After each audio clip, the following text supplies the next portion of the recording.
एक समुराई जिसे उसके शौर्य, ईमानदारी और सज्जनता के लिए जाना जाता था, एक जैन सन्यासी से सलाह लेने के लिए पहुंचा। जब सन्यासी ने ध्यान पूर्ण कर लिया तब समुराई ने उससे पूछा, मैं इतना हीन क्यों महसूस करता हूँ? मैंने कितनी ही लड़ाइयाँ जीती हैं, कितने ही असहाय लोगों की मदद की है, पर जब मैं और लोगों को देखता हूँ तो लगता है कि मैं उनके सामने कुछ नहीं हूँ। मेरे जीवन का कोई महत्व ही नहीं है। रुको, जब मैं पहले से एकत्रित हुए लोगों के प्रश्नों का उत्तर दे लूँगा तब तुमसे बात करूँगा, सन्यासी ने जवाब दिया। समुराई इंतज़ार करता रहा। शाम ढलने लगी और धीरे धीरे सभी लोग वापस चले गए। क्या अब आपके पास मेरे लिए समय है? समुराई ने सन्यासी से पूछा। सन्यासी ने इशारे से उसे अपने पीछे आने को कहा।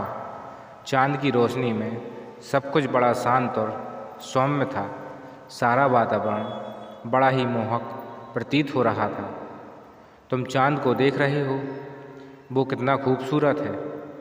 वो सारी रात इसी तरह चमकता रहेगा, हमें शीतलता पहुंचाएगा।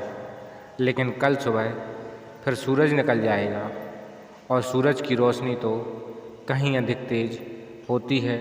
उसी की वजह से हम दिन में खूबसूरत पेड़ों, पहाड़ों और पूरी प्रकृति को साफ साफ देख पाते हैं।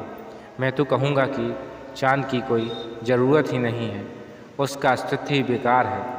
अरे ये आप क्या कह रहे हैं? ऐसा बिल्कुल नहीं है, समुराई बोला। चाँद और सूरज बिल्कुल अलग अलग हैं, दोनों की अपनी अपनी उपयोगिता है। आप इस तरह दोनों की तुलना नहीं कर सकते, समुराई बोला। तो इसका मतलब तुम्हें अपनी समस्या का हल पता है। हर इंसान दूसरे से अलग होता है, हर किसी की अपनी अपनी खूबियाँ होती हैं और वो अपने तरीके से इस दुनिया को लाभ पहुंचाता है। बस यही प्रमुख है, बाकी सब गौण हैं। सन्यासी ने अपनी पूरी बात की। फ्रेंड, हमें भी खुद को दूसरों से कंपेयर नहीं करना चाहिए। अगर औरों के अंदर कुछ क्वालिटीज़ हैं तो हमारे अंदर भी कई गुण हैं, पर शायद हम अपने गुणों को कम और दूसरों के गुणों को अधिक आंकते हैं। हकीकत तो ये है कि हम सब यूनिक हैं और सभी किसी न किसी रूप में स्पेशल हैं।